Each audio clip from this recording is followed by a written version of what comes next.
Good afternoon. My name is Guy Kawasaki, and I'm going to provide this session about how to publish a book.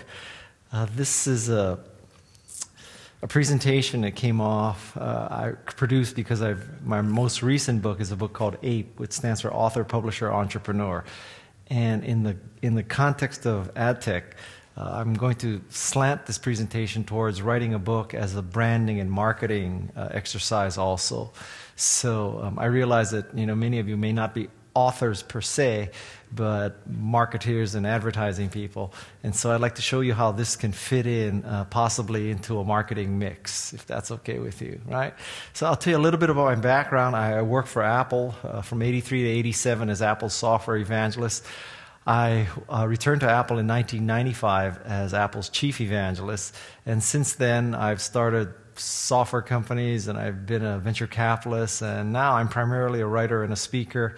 And literally, I am also just accepted a position with Motorola as a special advisor to the CEO of Motorola. So that's what I'm doing. Writing is one of my great loves, and so I'm going to tell you a story about how I came to write this book. The first thing that happened, the genesis of this, my number 10 book was a book called Enchantment, and this book explained how to enchant people, how to influence and change their minds. And towards the end of this process of writing Enchantment, after it had come out, I got this great order for 500 copies of the ebook version of Enchantment, and it was for a Silicon Valley company. They wanted to buy 500 copies of the ebook to give it to 500 different people as a promotional piece. And so I was so thrilled at this. And come to find out, when I talked to my publisher will not sell books directly to people. They had to sell through Apple or Barnes & Noble or Amazon. And so that was kind of a shock in and of itself. So the first person that the buyer from this company went to was Apple. And Apple, she started buying the promo codes, and they stopped her because she was buying too many promo codes, believe it or not. So she explained to Apple what she was doing, and believe it or not, then Apple told her, well, the only way you can do this is to buy 500 cards, scratch the back off the card to get the promo code, and send the promo code to 500 people one at a time. So she gave up with Apple. She went on to Amazon and Barnes & Noble. Well, when all the dust settled, she more or less had to do that, no matter where she went. So if you could see her credit card statement for the following month, there were literally 500 line items at $16 each or something like that, which was just absolutely ridiculous.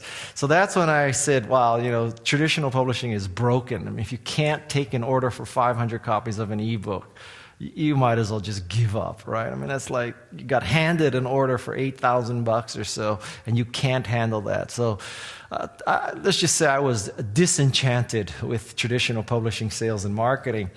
And about the same time, I fell in love with Google+. And I loved Google+. I thought that Google+ was the Macintosh of social media. So let me explain what that means. So when I wrote my first book, The Macintosh Way, Macintosh was an operating system that I thought was better, was used by far fewer people, and the experts said it would die. And so when I started using Google+, it was sort of a deja vu experience, right? So I thought it was better than any other platform. It was used by far fewer people, and the experts said it would die. So I decided to write a book called What the Plus that explained how to use Google+. And so I wrote this book, and I decided this was such a niche market that I would self-publish this book as a great experiment because of my disenchantment with the ebook order of Enchantment. And so I wrote this book, I self-published it, and I found out how hard it is to publish a book. It was just amazing. Now, if you write a novel and there's sort of chapters, but there's no pictures, no captions, no tables, no bulleted lists, it's relatively easy. But if you write a book that has pictures, captions, tables, lists, footnotes, it is a nightmare. And so I learned what pain it was. So that's what led me to write this book called Ape. And along the way of writing What the Plus, I met this person named Sean Welch. And Sean Welch laid out What the Plus for me. So that's when I truly learned what someone who knows what they're doing in self-publishing can do. And so I decided that I would write this book because, as Steve Jobs would say, there must be a better way. And so that's the genesis of APE. I like to use a top 10 format for my speeches. So beginning with the next slide, I'm going to show you a top 10 of how to publish a book. And then I have a supplemental top 10 about how to use social media to get a marketing platform to use to sell your book, or really to sell anything. So 2 parts to this presentation. Before we get into this first part, just so you know the pros and cons of self-publishing. So I'll tell you the good part of self-publishing first. Number 1, you are in total control. You control the content, you control the design, the cover, and the marketing and sales, for sure. Second pro is that you can get to market very quickly. The experience with Amazon is wonderful. You upload your file, within 48 hours, you're in business. If you try to do that with a traditional publisher, it is roughly 178 days longer to do it with a traditional publisher. So, speed to market, 48 hours. Third is you get much higher royalty. So, APE sells for $10 on Amazon. I make $7 on $10. If APE were traditionally published, same ebook, same Amazon, same everything, I would make roughly $1.50. So I probably make 4 or 5 times higher profit or royalty per book, and that is a huge advantage of self-publishing. Now, I don't want to paint for you too positive a picture because there's also some cons about self-publishing. So first is you don't get an advance. So in the traditional publishing world, they give you a block of money so that you can focus on your writing. And the theory goes that by giving you this advance, they, in a sense, free you to do your writing. Well, if you're self-publishing, there is no one to get an advance from. I will tell you that basically there are 2 kinds of authors in the world. One kind of author wants a huge advance, and the other kind of author is a liar. Everybody wants a big advance. Next thing is that you have all the responsibility. So with control comes responsibility. Yes, you can control the content, the cover, the design, everything. But it also means that now you're responsible for all those things also. And finally, it is lonely to self-publish. One of the big advantages of working with a traditional publisher is they bring a whole team in for you. As a self-publisher, you have to build that team. One of the main components of the traditional publishing team is your editor. And one of the main functions of this editor is to be your psychiatrist. And so without a traditional publishing deal, you don't have an editor. Without an editor, you don't have a psychiatrist. So you have to self-medicate, in other words. So those are the pros and the cons, and I will tell you, having done it 10 times traditionally and 2 times self, the pros far outweigh the cons. Okay? So, the top 10. So, number 1, if you want to write a book, and if you want it to be successful, you have to start with the core reason for writing the book. And I think that many people write a book for the wrong reason. You should think of a book as a work of art, as an end in itself, and not just consider a book as a means to an end. So what happens is that many people decide, well, I'm going to write a book because it's going to be this path, this way to achieve these things. And I would say that most of those reasons are wrong. So let's talk about the wrong reasons. First, making money. The odds of making money by writing a book are low. But the odds of making money by being a professional musician, artist, athlete, artisanal baker, artisanal winemaker, artisanal brewer, all those kinds of avocations, those kinds of passions are hard to make money at. Self-publishing is no different. If someone tells you that it is a layup and it is very easy to make hundreds of thousands of dollars, if not millions of dollars self-publishing, that person is a liar. Hard to make money. Second thing, increase your consulting. Closely related to this is increase speeches. Many people want to write a book because they think that it will give them credibility. This credibility will result in increased consulting fees and increased paid speeches. Don't get me wrong, if you write a great book, it can lead to these things. But I don't think that is the reason to write those books. You should write a book for the reasons that I'm about to discuss. The right reasons are, first, you want to enrich people's lives. This means that you want to write a book because, guess what? You have something to say. That's the most important reason. Second great reason is to further a cause. A great example would be Silent Spring by Rachel Carson, trying to fight pollution, right? And the third reason is to meet an intellectual challenge. That is, it's on your bucket list. You wanted to write a book for the challenge of writing your book. So I would ask you, if you want to write a book, ask yourself, do I really have something to say? Can I enrich people's lives with this? Will it make something more positive? Will it make something happen, further a cause? And is it an intellectual challenge? Am I doing it for the intellectual challenge? Any of those reasons on the right are great reasons. Now, if you do a book for the reasons on the right, you will have the opportunity to make money, have more consulting, and make more speeches. But you should do a book for the reasons on the right, and as a secondary result, you may get the things on the left. But it starts with this karmic approach to writing books. Write it for the right reasons. Second thing is to use the right tools. And here we're going to get very, very tactical. Number one tool I recommend is Microsoft Word. Honestly, Microsoft Word is a bazooka. You may need only a fly swatter, but it is a bazooka that the rest of the industry has standardized on. You can find cheaper word processors. You can find simpler word processors. You can find open source word processors. You can find a lot of different word processors. But at the end of the day, it's not just about you. It's about the place you're going to upload the file to. It's the reviewers. It's the testers. It's the designers. There's a lot of people who have to use the document.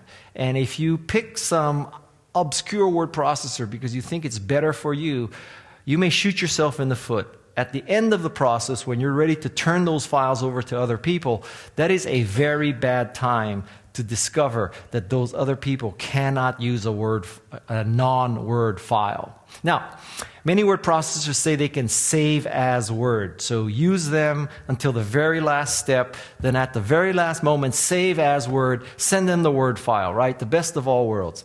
I'll tell you that that is a very high-risk strategy. Not even Word can save as Word. So the concept that another word processor can save as Word is delusional. Don't take the chance. Next thing, Adobe InDesign. If you have a very simple novel and you're just going to deploy it to Kindle, you can probably use Word and nothing else. But if you're going to deploy it to other places like Apple's iBook Store, Barnes & Noble, Kobo, and a Kindle from Amazon, then you're probably going to have to use a tool like Adobe InDesign. This is particularly true if you have a complex book that has tables and pictures and captions and lists. So what you do is you write it in Word, you put it into Adobe InDesign, and then InDesign then exports it to the various formats you need for the different online resellers.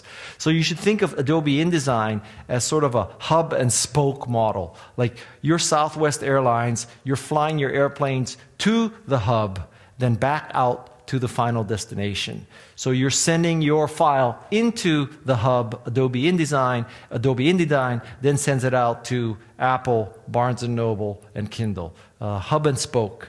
Next thing is Evernote. Evernote is a great product to keep all your notes, keep all your websites that you might use in the research, keep your ideas. They have a version of Evernote for all the operating systems, all the tablets, all the phones. Evernote can be the center of your data capture. I also use it for things like airline reservations, hotel reservations. Basically everything in my life is in Evernote. It supports optical character recognition, so if you scan in a document and then search for that text, the next day it'll find the text that was scanned in.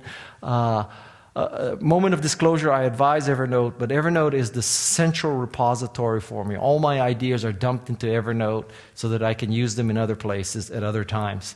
Next tool is Dropbox. The reason why I use Dropbox is because it seems to me that the closer you get to finishing your book, the more likely your laptop will be stolen or the file will become corrupted. So what Dropbox does is it enables you to constantly be saving locally, and whenever you connect to the internet, the local file is then written to the cloud. From any other computer, you can access that file. It is a very convenient way to always have a backup. Because, trust me, I have done it. I have saved the wrong file. I have thrown the wrong file away. I have lost files. It is nice to know that you really cannot screw up too bad because you have something in Dropbox. The next tool is you send it. As your manuscript gets larger and larger, at some point it'll hit the 10 megabyte threshold.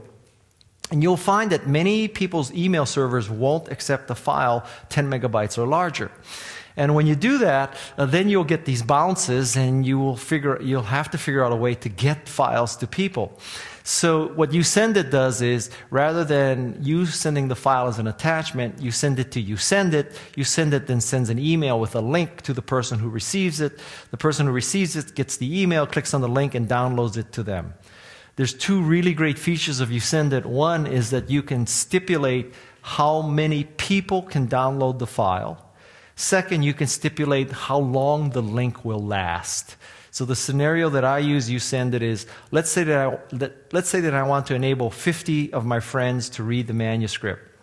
So I would send an email to those 50 people with a link to YouSendIt. The YouSendIt link is set to expire after 7 days, or 50 files have been downloaded, whichever comes first. So what I'm trying to do is prevent this file from being, just spread all over the place, because only 50 people can download it. I'm also preventing, if someone was on vacation for 2 weeks in that list of 50 people, when they come home and get the email and they click on the link, they'll be told that that link no longer works. And I want that to happen, because if those people want to read the current version, they're way behind at this point. So I want them to get the error message, so they contact me and I send them the latest version. If the link remained alive, they would download a version that was 2 weeks old, they would make corrections to it, and they would send it to me, and odds are those corrections will already have been made, so it'll waste their time and my time. So I want the thing to expire either by the number of downloads or the length of time. Number three, I have this suggestion. Many people believe that writing is a process where you're sitting on a windswept beach. The kids are all straight A's. They're asleep. Your house is clean. You sit there, you have a stack of beautiful handmade parchment paper. You get out your fountain pen. It's a Mont Blanc fountain pen. It's an 18-karat nib. And you sit there, and the words flow out of your brain onto the page. And then you turn in this parchment manuscript to your editor in New York.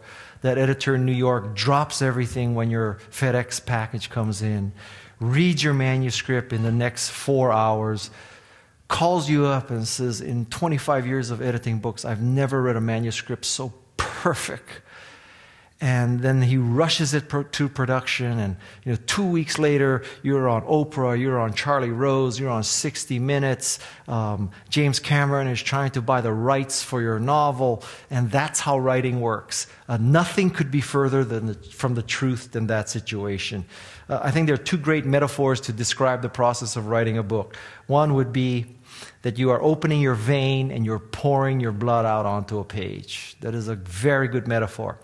The metaphor that I prefer is writing a book is like vomiting. It is a violent act. Your body is retching. You're on the ground, throwing up your soul. Then you spend about 6 to 9 months refining the vomit. You're picking out the big chunks of food so that what you have left is something beautiful and nutritious. Two very gross metaphors, but trust me when I tell you, that is a much more accurate description of how writing is than sitting on a windswept beach with a fountain pen. It just doesn't work like that. So, you have to write every day. Don't wait for this perfect day when you have lots of times and the kids are all asleep and they're all straight A's, no more tutoring, no more cleaning the house, nothing, everything is perfect. Now you can write, because that day will never happen. So the three things you need to do every day is you need to hug your children, you need to floss, and you need to write. Get into the habit of writing every day, even if it's only a page a day. Write every day. Fourth thing is to build your marketing platform. Whether you are writing a book or releasing software or releasing hardware, whatever kind of industry you're in, You need to start your marketing platform the day you decide you're producing something. What many writers do is they write a book, and when the book is just about to come out, that's when they figure out, oh, now how shall I market this book? There's a problem with that because it takes, I think, about 6 to 12 months to build a marketing platform. So if you waited till your book is done and then built your marketing platform, you would add 6 to 12 months to your delivery time. You need to start the same time. The mental model that I'd like to offer you is NPR. So NPR offers great content, 365 days a year, right? Wait, don't tell me, This American Life, all this great stuff. And so every once in a while they run a telethon. Most people tolerate the telethon. The reason why we tolerate the telethon is because NPR has paid us forward with great content.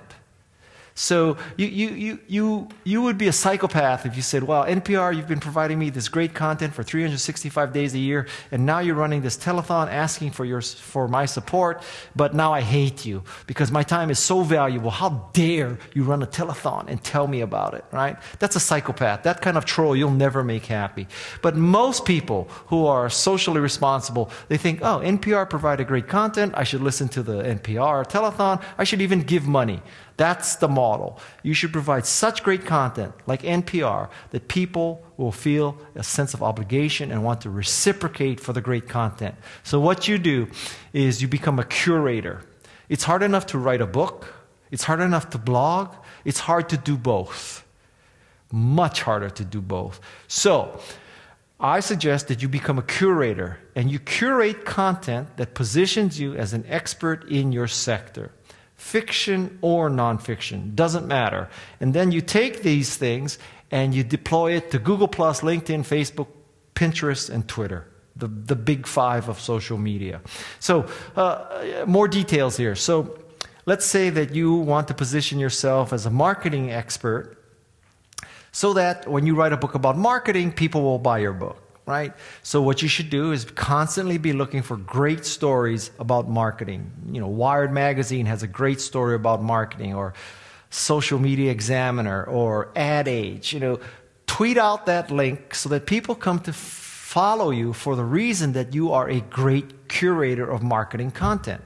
Let's say you're a novelist, so you're a mystery and thriller writer. Well, you find an article from Wired Magazine, new kinds of forensic science that enables you to take a small sample of DNA and solve cold cases from 75 years ago, right? So you tweet out the link to the Wired Magazine article so that people who follow you say, this person really has an interest and a passion and an expertise in forensic pathology, in criminology.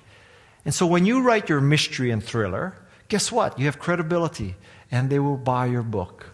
So you tweet it out, you Google+ it out, you link it out, you become a sector expert. This is the model that I suggest. And truly, this applies not just to authors. It applies to companies, any social media presence. The next thing is that if you want to keep your life simple, initially, just sell your book through Kindle. I swear, Kindle is probably 80% of the action. Yes, you will sell more copies by selling it on Kobo and Google Play and Nook and Apple, but keep your life simple. If you can make it successful on Kindle, then you'll be successful on the other things. But if you're not successful on Kindle, it's highly unlikely that by adding the other online resellers, you will gain success. So, think of Kindle as New York. If you can make it in New York, you can make it anywhere. You can keep your life simple by deploying first to Kindle and perfecting it there. Number 6, don't be afraid of tapping the crowd. Indeed, I encourage you very strongly to tap the crowd. So I'll show you how, or I'll explain what I do to tap the crowd when I write a book. When I'm done with the outline, I ask all my social media followers to go to a Google Doc and tell me what's wrong with the outline for the book. After they do this, I write the book, and then I tell them, now you can read the entire manuscript of the book. Just go to this database that I ask you to register for your name and your address and your email and your phone. The reason why I need their information is because I need to put them in the acknowledgments. Okay? So now I send this to all my social media followers, and the numbers for me work like this. So I had 250 people respond that they would like to review the manuscript. I sent out the full Word document to the 250 people with track changes turned on. So when they typed into the document, it showed it as a change, and you know how Word shows you the comments on the right side. And so 60 people sent it back, and then what I would do is I would open up the document that just came back with the manuscript on a 27-inch monitor, and I literally would just look at every comment they made, go through my manuscript line by line. I did this 60 times. Now, a tip for you. If you're going to send it out to 60 people, don't send all 60 people at once. You should send it out to 10 people, get the corrections back, make all the corrections, send it out to another 10 people, get their corrections back, make all the changes, then send it out to the next 10 people. What you don't want to do is send it out to all 60 people, then 60 times you're going to be told that this word is misspelled. You want each version to be better and better so people find different mistakes in every version. Otherwise, it'll be a real pain in the butt to go through 60 manuscripts with the same 60 errors. You want to find different errors every time. Okay, so the final step was I asked anybody who wanted to review APE to enter their information in another database. And the reason why I did this is because I believe that any review in any blog is helpful. So you might have thought, well, Guy, you should have limited the people who could review APE to only those people who write for publishing blogs or writer blogs or editing blogs. But my attitude is, hey, you know, if you're a foodie and you want to write about APE, hallelujah, right? If you have a LGBT blog and you want to write about APE, hallelujah, I don't care. I mean, the target market for APE is anybody with $9. So I actually had about 1,000 people request the PDF. And what I did is I asked them to provide me the name of their blog, the address of their blog, and the approximate page count per month of their blog. And what I was trying to do is put up a little fence so that they would have to jump over the fence to prove that they could possibly review the book. Truth be told, I never checked whether they had a blog. I never looked at those blogs. I never verified anything in those blogs. It was just, I wanted to put people in a position where if you're truly trying to steal a free copy of the book, you need to lie to me. And so I believe that self-selected people out. If you're willing to lie, I would never have caught it because I wasn't going to be bothered at looking at 1,000 blogs and make a decision. You know, you're important enough to me. I think that's much too elitist. So I just let it rip. And so before the book was available for sale, roughly 1,500 people had read the book. This is a beautiful, beautiful thing. Here is guerrilla marketing 101 for you. So one of the most important things you can do for a book or any product is as soon as it comes out, make sure there's a lot of good reviews for it, right? So there are several ways to do this. One is have a lot of false identities and write the reviews yourself. Another way is to pay people to write reviews who have not read the book. Both of those ways are highly immoral. So what I did instead is APE went for sale on December 10th at midnight.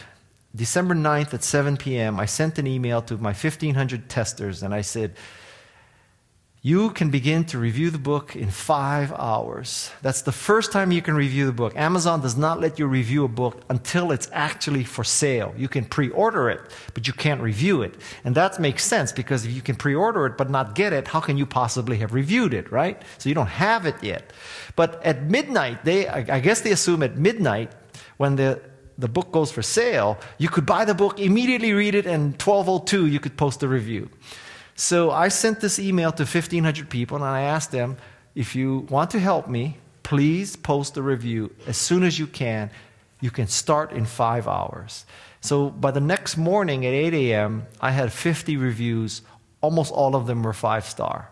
And over the course of the next few weeks, I got to this point where now, this is a while ago, but there were 239 reviews, of which 199 were 5 stars.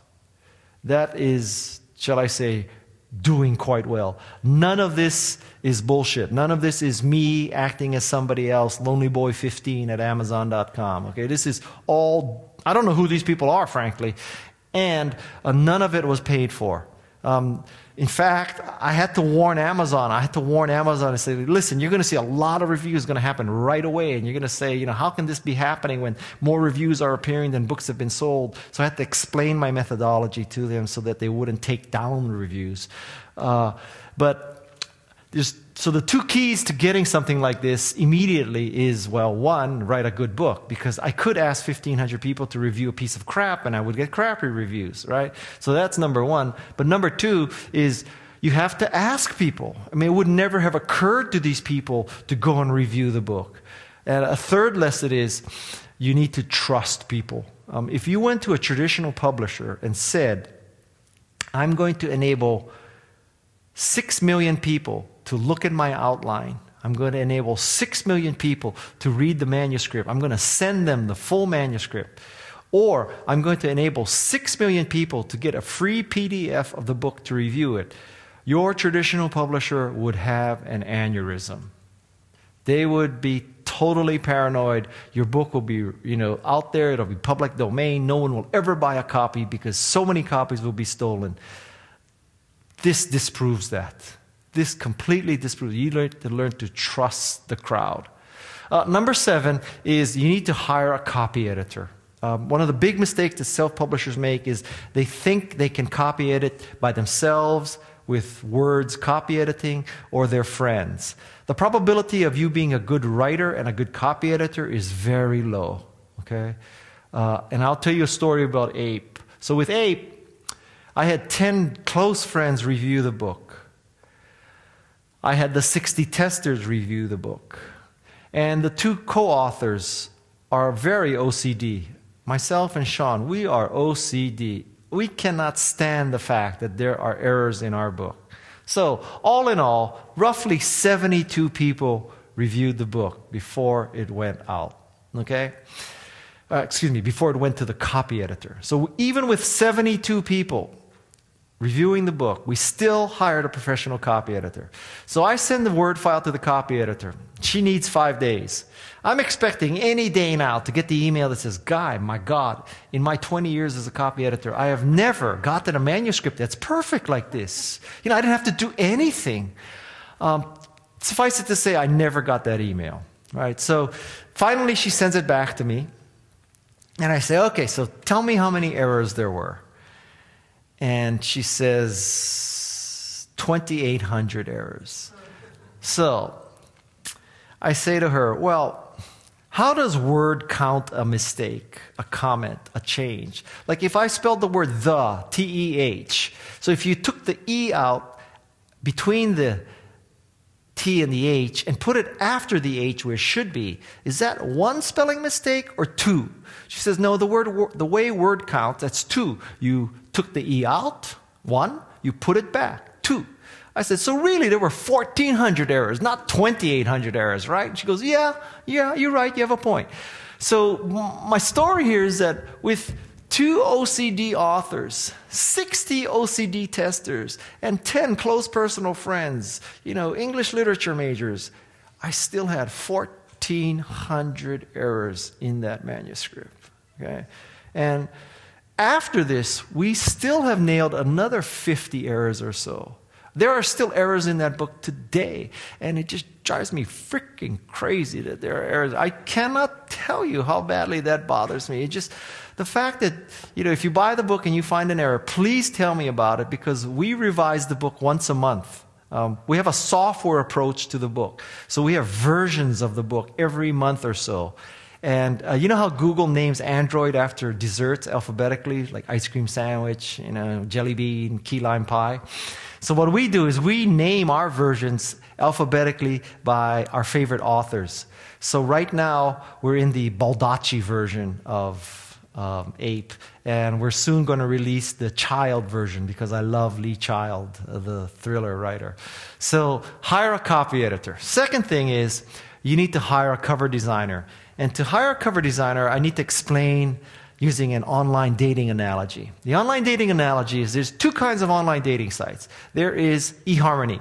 At eHarmony, there are 29 fields of psychographic information because you're trying to find your life soulmate. You are going to be completing each other's sentences. You're going to be holding hands, walking on windswept beaches for the rest of your life. So you need to know people's attitudes about adoption, about schooling, about where you should live. You need to find your soulmate, right? So that's what you do at eHarmony. The opposite of eHarmony is hot or not. At hot or not, you see a person's picture and you say, wow, hot or not? I want to date her or not. How long does it take you to make that decision? Less than a second, right? So guess which one book covers is. It is hot or not. This is the context in which your book cover will be looked at most of the time. And in this context, people are going to judge your book by its cover. No pun intended. They're going to look at two things: the cover and the star rating. And they're going to make a decision, click or not click, in under a second. That's the nature of marketing at Amazon, the nature of marketing for most books. The cover and the number of stars. And in this world, you need a cover designer who can work with something that small and make it irresistible to click. Prospective buyers are not going to pull an eHarmony on you. They're not going to want to know your psychographic information, your bio, why you wrote the book, all that. And interestingly enough, in this world of ebook purchases, guess what else people don't care about? They don't care who your publisher is. In the old world of analog bookstores, you went into a bookstore, and if a book was published by Penguin, Prentice Hall, Random House, you looked at that, you say, wow, Random House, this must be a good book, right? McGraw-Hill, this must be a good book. Penguin, this must be a good book. In this world, can I point out, you can't even see who the publisher is. That proxy doesn't exist. This book, A Void, may be published by Random House, and this book, The Diving Bell and the Butterfly, it may be published by Schmo Press, who's founded by Joe Schmo, who wrote The Schmo Way. In this world, it is a hot or not world. It is about the cover and number of stars. Number 9, you need to test your ebook. When you deploy an ebook, much as I love digital stuff, the assumption is, well, I wrote it in Word, I uploaded it, the site says that, they have absolutely perfect conversion. It is not true. It's not true. You have to test it on various platforms. Kindle alone has tablets, apps, and cloud readers. You cannot assume that something that looks good on a Kindle tablet will look good in the Kindle cloud reader. It just doesn't work that way. You have to test it or have friends who view your book in every platform. And then there's iBooks for Apple and Nook and Kobo. So there's at least 4 platforms you have to check it in with their various permutations. I'm not saying you need to buy every one of those things, but you should at least be prepared for the fact that something that looks great on a Kindle tablet is not going to look great on a Kobo tablet. Be prepared for that day. Number 10. Number 10 is you never give up. Never give up as an author. The world is going to tell you it can't be done, it shouldn't be done, it isn't necessary. That's just the way it is. Now, if the world tells you that, it doesn't mean by definition you have a crappy book. But I hate to tell you, it also doesn't mean that you have a great book.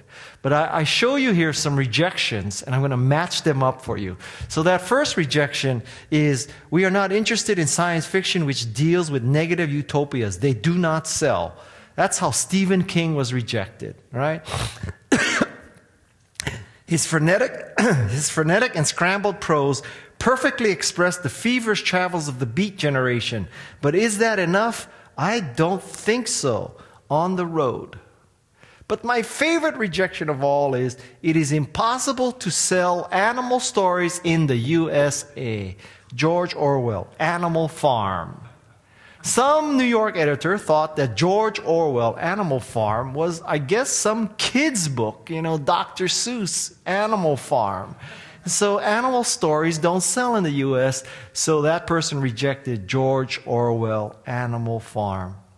This is an example of the kind of thinking. This is what just rankles my soul, that if it was not for self-publishing, roughly 6 powerful companies in New York would make these kinds of decisions all day long, right? The beauty of self-publishing is that without these kind of gatekeepers, at least you can get your book to market. It may still be a piece of crap and it may never sell, but at least you will know. And it's not because some editor rejected your book called Animal Farm because he thought it was about animals. Next thing is, I want to show you an Artisanal Hall of Fame. It's because many people believe that self-publishing is for losers. There's a stigma, right? The reason why you self-publish is because you couldn't get a real publisher to publish your book. So you are Joe Schmo, and you've written the Schmo way, and it's by Schmo Press. So you must be a loser because Penguin and Portfolio and Random House and McGraw-Hill didn't publish you. Well, you have some good company, right? So John Audubon, Birds of America, self-published. Leaves of Grass, Walt Whitman. He not only self-published this, he set the type by himself for this book. And, you know, I don't know how you feel about sadomasochistic sex, but 50 Shades of Grey is a great example of a self-published book that did well. I get, you know, most people that I know, they get all the sadomasochism they can handle by using Windows 8. But if you're also into sadomasochistic sex, this is a great example of a book that, you know, probably never would have been published by a New York publisher. She made it a success, and then the New York publisher picked it up. So when you think that, you know, that there is a stigma to self-publishing, remember John Audubon and Walt Whitman and E.L. James. Next thing, I'm going to explain to you how to get more followers, because the key to successful authorship is really the marketing. The marketing is the hardest part of self-publishing, really. You know, not that any part is easy, but the writing part, you have to be a writer to write a book. You have to take that as a given. The publishing part is very technical. You know, going from Word to InDesign, do I use Mobi, do I use EPUB, what online reseller, what tool? There's a lot of technology there, but you can figure that out, or you can hire someone to figure that out. That's easy. It's technical, but it's easy. The hard part is getting followers so you have a social media platform. So let me talk about that. So number one, reiterating a piece of advice, the moment you start your book is the moment you start getting a social media platform. Don't wait till your book is over. This also applies to any product. At AdTech, any product, this is true. Number two, you need to segment the services. You need to have a way to wrap your mind about what each service's strength is. So the 5 services are Facebook. Facebook is for people. If you have a lot of relatives, people you went to high school with, the people you went to college with, the people you slept with, that's where you interact on Facebook. On Twitter, it's about perceptions. The line at Starbucks is long. My cat just rolled over, right? AdTech is great this year. Those are perceptions. 140 character messages, blast them out. Blast them out. Google Plus. Google Plus is for passions. It's for people that you don't know yet who share your passions. I have a passion for photography. The people that I know on Facebook, high school classmates, college classmates, relatives, they don't share that same passion for photography. So I cannot induce them to take up photography to be more interactive with me. I'm not going to change their habits, right? But I can go to Google Plus and I can find people who are already interested in photography, but I don't know them. So you go to Google Plus to find people who share your passions, to make them into friends. You go to Facebook to interact with the friends you already have. Pinterest is for pinning beautiful pictures. Not a lot of interaction. I think it's harder to monetize Pinterest for an author, because it's you know, there's not a lot of threading, there's not a lot of commenting, there's not a lot of engagement. It is about, I found this cool picture, here it is. And finally, LinkedIn. LinkedIn, God bless it, is great for pimping. It's when you pimp yourself to get a job. It's when you're pimping to find some connection to do biz dev. LinkedIn is great for pimping. So this is how I would wrap my mind around the 5 services.